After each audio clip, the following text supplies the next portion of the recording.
Good morning, everybody. 大家早，阿弥陀佛。弥陀佛。 The theme of today and probably every day of our lives will be yin shui si yan. You say in Chinese, when you drink the water, you remember the source. Today is it's a celebration of gratitude and an opportunity to practice samadhi, right? We are here to look at 50 years of a pioneers bringing the Dharma to the West, and all around you, I think, are manifestations of the legacies. And one would be, if you hear voices in the back, it's not that someone is being disrespectful, it's that we are simultaneously translating into Mandarin and into Vietnamese. As you saw, with the computer being used to translate, Master Hsuan Hua was an early adopter of technology, so we are webcasting to the world. Anybody who is secretly texting on your cell phone at this moment, tell your friends that it's www.drba.org/live.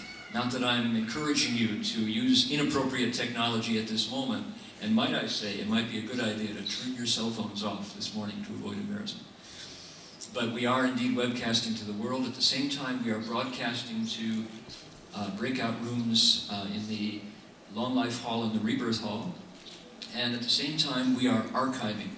There are cameras going off on all sides and interviews being made and essays being written, because the inspiration for today came in a large part from the generations of young people who did not have the opportunity to personally draw near a good and wise advisor, but who thought that today would be maybe their best chance in a lifetime to meet those who did, who actually got first-hand teachings from a good teacher.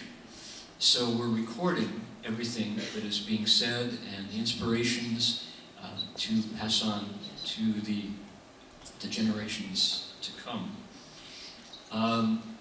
One of the, I think, important aspects of today, as we drink that water and remember where it came from and be grateful, is to realize that the Dharma Buddhist Association, started by Venerable Master Hsuan Hua, began as the Buddhist Lecture Hall in 1959, years before he arrived.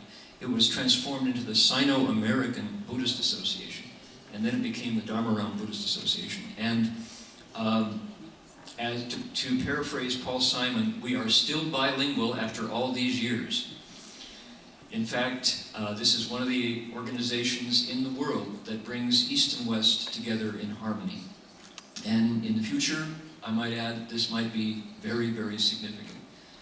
That religion in general and Buddhism in particular may well be one of those places where the East and the West are still talking in harmony. So today is going to be the day that we remember, that we exchange our stories, and that we look at Master Hsuan Hua's legacies. And the legacies are not things that he divided up, but that we disciples have, looking back over 50 years, think are the enduring gifts that our teacher left us for us to develop and to bring to the world, how to bring the Dharma to the world. And the first of these is to establish the Sangha. They say, 建立僧团, bringing the Sangha here. And of course, that includes people and places. So we have the invisible inspiration from the Master that touches people's hearts and makes them ask the question, what am I capable of? What is my highest potential as a human? And the Master's answer was the Bodhi resolve, to wish to become a Buddha and to transform myself and all my own inner living beings in order to realize the highest wisdom. So that is the invisible inspiration. The visible inspiration, the visible result of Master's influence are the monasteries.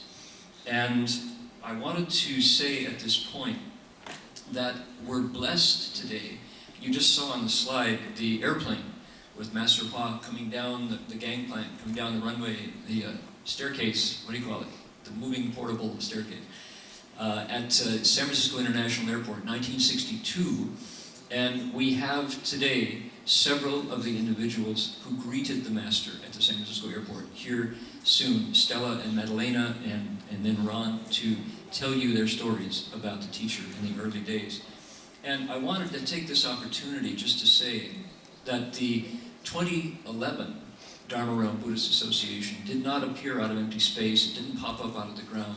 It came through the hard work of people who took a chance to follow this teacher here in America. They call him in Asia, Rime Gaoseng, the noble monk who traveled to America. And certainly there were other monks who came, but the Master was the first one that made Westerners his 对象, the object of his teaching, to bring the Dharma here. But there are others who I wanted to mention. Dak Fai Wang, Kim Lee, Stella and Madalena, who are here, Li Yuquan, Junie Tang, Helen Wang, Mimi Lee, those early folks who made it possible for us to be here today.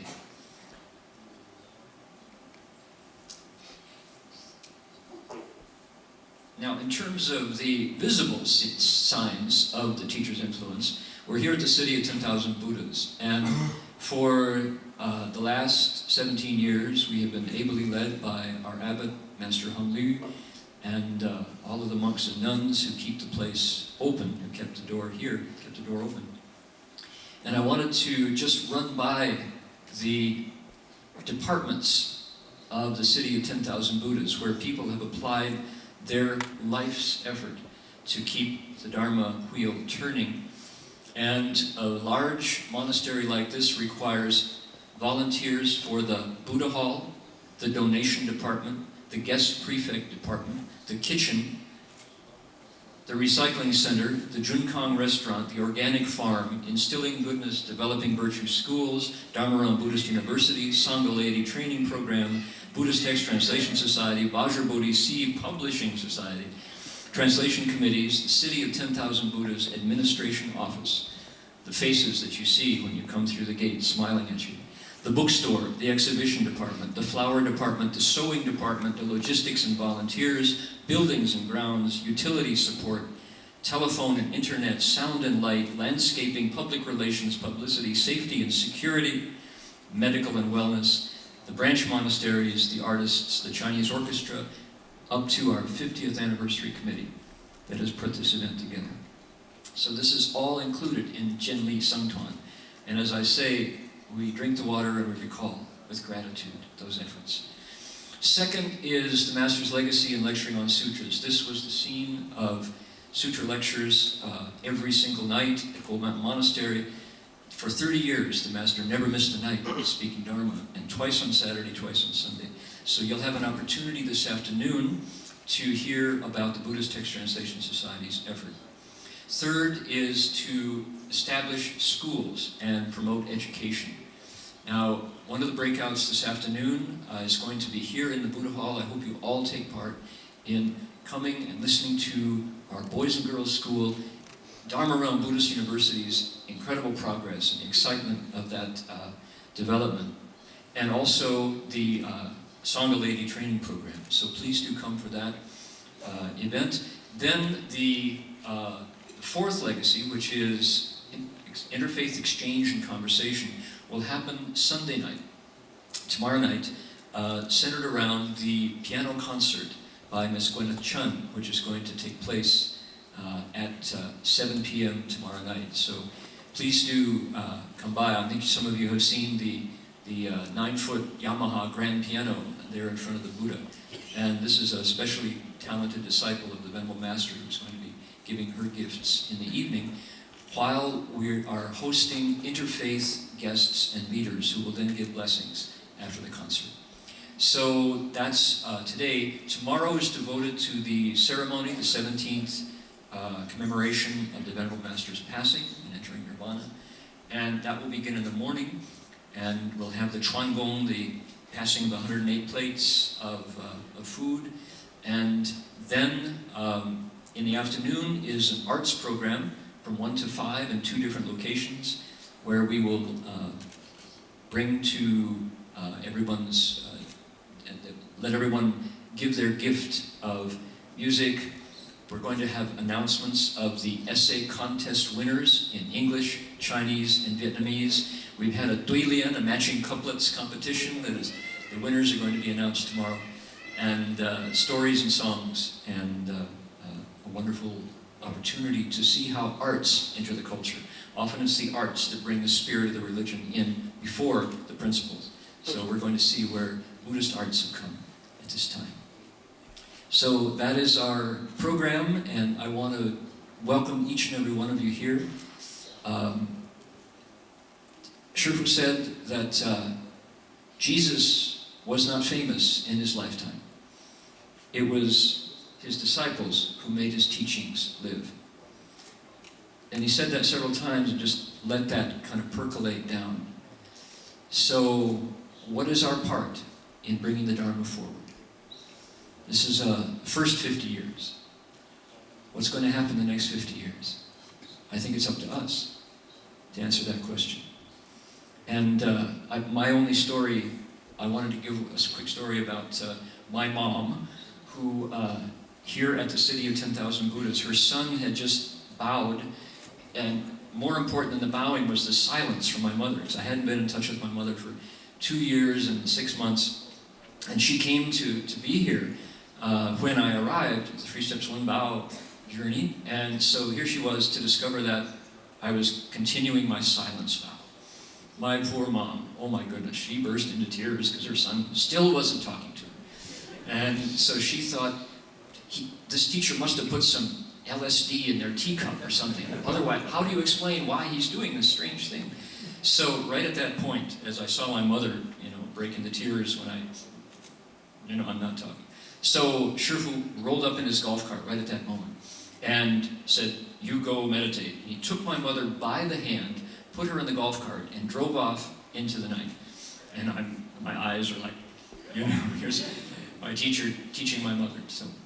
So the next morning, across the hall, at that time we were eating in the big kitchen, and my mother came in, and she was totally transformed. She said, "Don't talk." She said, "I want you to keep your vow." She said, "Do you know? I think I know why you follow that teacher. He has wisdom." And for a Methodist churchwoman, this word is not in her vocabulary. She said, "He has wisdom." She held up beads. "He gave me these, and I don't know what to do with them, but they're nice," she said.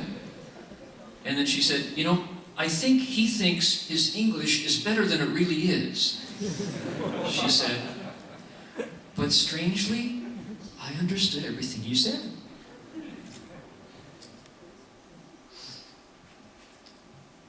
So then she said, samadhi, right? Samadhi. She said, "He told me, 'You think I stole your son?' She said, 'You took my disciple.' She said, 'These people here have been following me for lifetimes.' And then he looked at me right in the eyes and he said, 'What about you? You should start